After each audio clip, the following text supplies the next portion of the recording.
For 75 years, the Hambletonian has been America's trotting classic, an event steeped in history that has found a home at the Meadowlands racetrack in East Rutherford, New Jersey, and now attracts a worldwide audience. On Saturday, the hopes and dreams of a fortunate few will become part of harness racing's legacy and lore at the Big M. A field of 10 and another name will be added to the list of great Hambletonian champions. It would take at least a couple of hours to begin telling you who is John Campbell, the greatest driver in the history of the sport. His records and milestones are voluminous. The first reinsman to reach $100 million and 5,000 victories at a single racetrack. The youngest to enter the Hall of Fame, and the list goes on. Not to mention his service to the industry, charity, and media. A family man and a true gentleman. Track Talk welcomes Mr. Meadowlands, John Campbell. Hello, everybody, and welcome to the final edition of Track Talk here at the Big M, and we have certainly saved the best for last with Hambletonian Day, the 76th edition, coming up on Saturday, and our special guest today is the king of harness racing, John Campbell. He's a 46-year-old Ontario native. He'll be competing in his 19th Hambletonian. Plus, we've got our trivia quiz for dinner for two here on our live show. It's an interactive show, so we welcome your calls on CN8, and we're on the website at thebigm.com. We want to hear from you. It's 1-877-CN8-LIVE, 268-5483, or you can email us. We're seen all around the world here, tracktalk@njsea.com. It's time now to bring in Bob Hayden. And Bob, the stage set for a great final weekend of stakes action. Well, that's for sure. Last Saturday on Breeders' Crown Day, we had $2.2 million in purses. 49% went out of the country. And tomorrow, with the Swedish invasion, it looks like more of the same. And with the Hambletonian last week, we began with one of the most wide-open situations in 9 years. We had 26 colts in 3 eliminations. The top 3 from each came back, plus the 4th-place finisher with the highest career earnings. Sweden swept all 3, and in the first, the mystery horse, who shipped overseas just a week earlier with a perfect record, won impressively. And it's been 26 years since an owner, trainer, driver has won the Hambletonian, not since Bonefish and Stanley Dancer in '75. Stefan Meadowlander looks to end that here. He's the 7th horse to enter the Hambletonian undefeated. He's 8 for 8. Bob, we saw a huge upset in the second elimination by a trotting master and a dominant sire. And that's Jimmy Takter and, of course, Valley Victory, who's already won 3 Hambletonians, 94, 96, and 98, looking for another. Jimmy Takter won it in 97 with Malabar Man, but as a trainer. Here, as a driver, he's looking to get Victory Sam all starts at the Meadowlands. Home field advantage that has worked 5 of the last 7 years for the Hambletonian winner.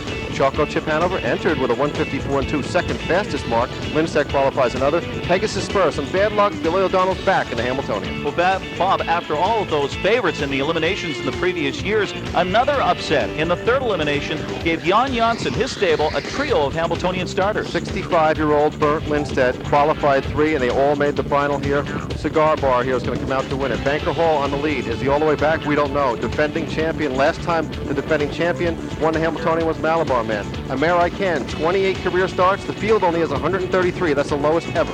And today's Track Talk guest, John Campbell, will drive Cigar Bar. Scarlet Knight, as we take a look at the field here, installed the 2-to-1 favorite. His owner, trainer, driver, and should we say photographer as well, Stefan Meadowlander, said he drew a perfect post. He did. He's a $17,000 yearling. Knows the same price paid for Bell. He stepped up here. He's not familiar with the track, and Stefan Meadowlander's no country bumpkin. He certainly knows his way around. 80 horses in Sweden. Yankee Mustang's got post 10. No Peter Horton winner has ever been 1-2 in the Hambletonian. Bill O'Donnell looking for a 16-year gap in Hambletonian victories. He won at 85 with practice. He's back with Pegasus Spur. And LeVexter, Brooke Nichols, becomes the first female trainer ever in a $1 million Hambletonian. Great field there for Saturday's Hambletonian with a decided Swedish and European flavor. But it's time now for this week at the Big M. This date in Meadowlands history, 16 years ago today, August 3rd, 1985, Annihilator becomes the very first horse to better the 150 mark, a 149 3/5 mile. Bill O'Donnell for trainer Bill Houghton. In the race before it, O'Donnell won the Hambletonian with practice. He drives Pegasus Spur on Saturday. Up next, the man who's won 5 Hambletonians, John Campbell.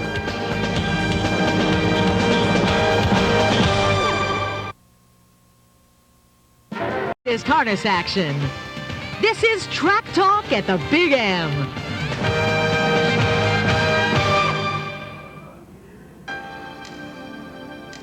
Hey, did you know that John Campbell's won $19 million races? He was the very first catch driver back in the 1982 pace to win a $1 million race back with Hilarion. He's won one this year with Real Desire, his 6th Meadowlands pace.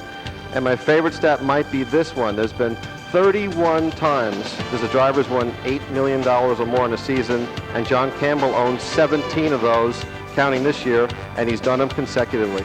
John Campbell joins us today. John, great to have you with us. Thank you very much, Bob. It's my pleasure. How do you attribute your incredible consistency? You don't seem to have any slumps, any bad years. How does that work? Well, you do have slumps. You have highs and lows during the year. Just try and keep them to a minimum, especially the lows if you can.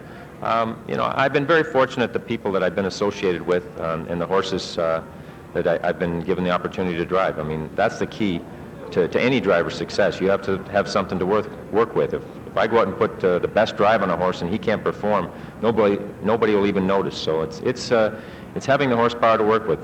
Great horses make drivers look good. There's no question about that. Well, 4 decades after you won your first title back in '79, we're into 22 years later. You're doing it again here. You have a chance to another title, and there seems to be no slowing down. You, Michael Chance, you guys all seem like you're in mid-season form. Yet in most sports, athletes 25 and 30 seem to be in mid-season form. You guys seem to be defying that. Well, things are going well for both Mike and myself, but we both know it's going to come to an end sometime. I feel great now. I think the key is to staying healthy, and I'm sure Mike would say the same thing. It's, you're just a record too from being banged up at any time, and that's the key: staying healthy, enjoying what you're doing, and and staying in shape. I think that has a lot to do with it.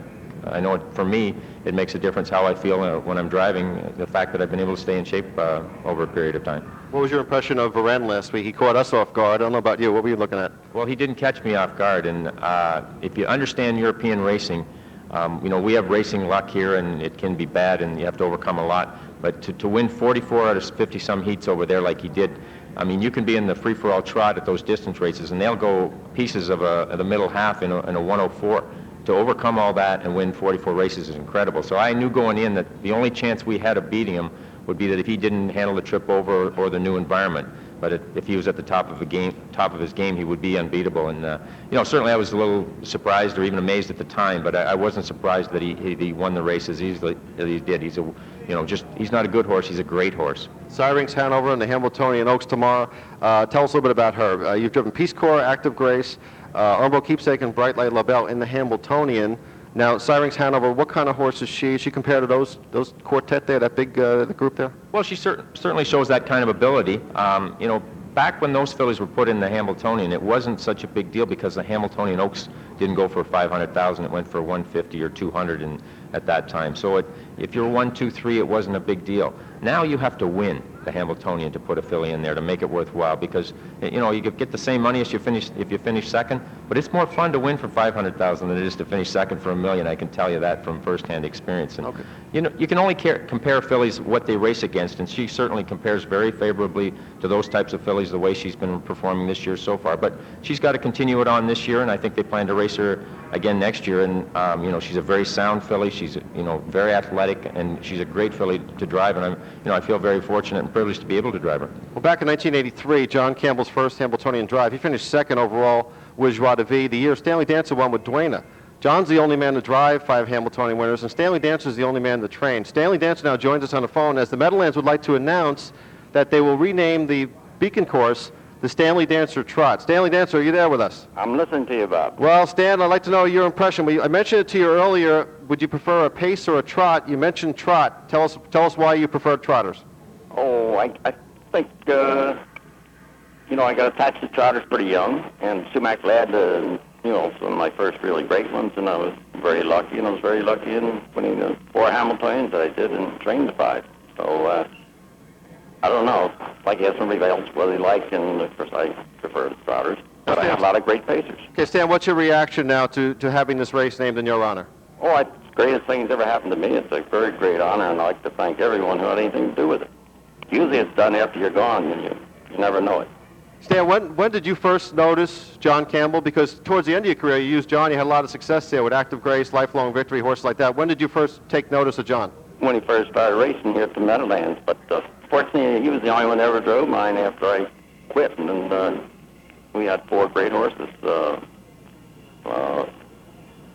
That he did a great job with them, and they raced great all the time. Well, Stanley Dancer, it's great to have you with us. Of course, John Campbell and Stanley Dancer have a lot in common. It was great to see see Stan here for all those years, a Hall of Famer. He's got the longest span of Hambletonians, 39 years from his first to his last.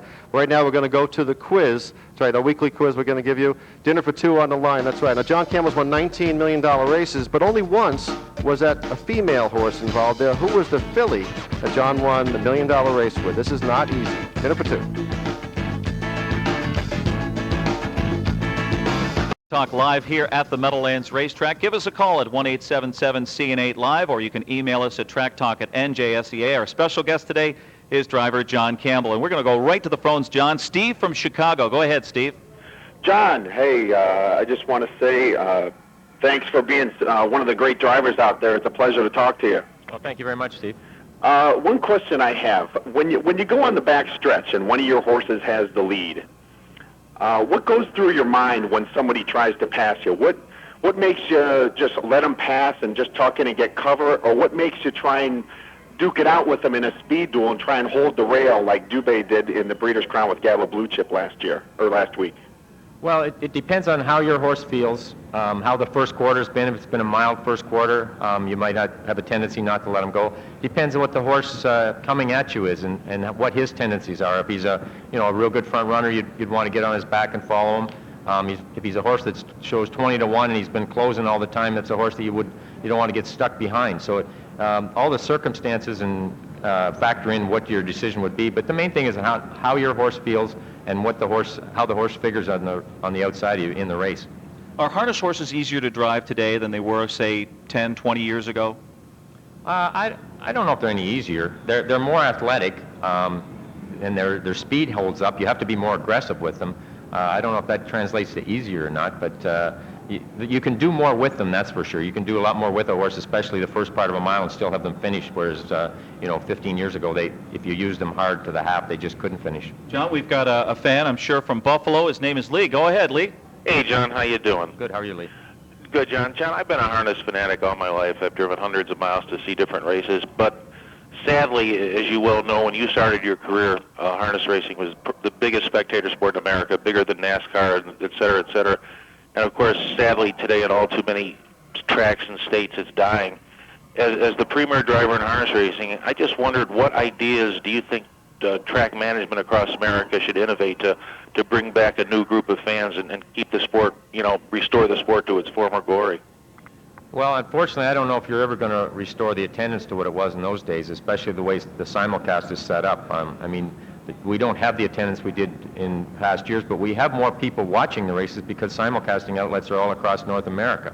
And I think that's the future is going to be the top tracks, and unfortunately that's the casualty of that is going to be some small tracks because with the signal sent out, people want to watch and wager on the best product they can, and unfortunately that, as I said, there's going to be some small tracks lost in that, and the big tracks are going to survive, and I think they're going to do better than ever. But it's going to be at the expense of some of the smaller tracks, and unfortunately some horsemen are going to get caught in that crossfire. All right, Greg from Ocean. Go ahead, Greg. Hi, Holly. Hi, John. Hi, Ken.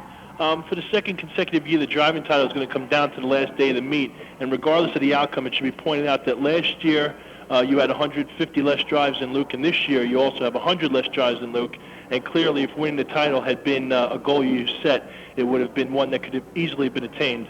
With that said, I noticed last week you won with a horse that you bred named Leaves You Breathless. My question to you is, how many broodmares do you have, and is breeding something you would like to get involved with after your Hall of Fame career is over? Well, it's actually something I'm involved with now. My wife and I have been in the breeding business for a few years, and we've got a couple to sell this year. And actually, I've got 7 babies on the ground, and I bred 5 mares back again. So it's something that I'm becoming more involved in, and I like it so far. It's like any part of this business. Luck depends a lot on how you do, but I'm going to be involved in it because I love harness racing, every facet of it. It's the only thing I know how to do, and I'm going to be involved in some way even when I'm done driving. All right, John, we'll take a break here, and as we go out, we remind you that Hambletonian is not just racing action, it is family fun. We've got great activities for the entire family in Paddock Park. We've got giveaways. There'll be a couple of concerts out there, the kiddie rides, the clowns, the face painters, the games in Paddock Park, and a $100,000 guaranteed pick 4. Doors open at 9:30 a.m. on Saturday, post time 11:30.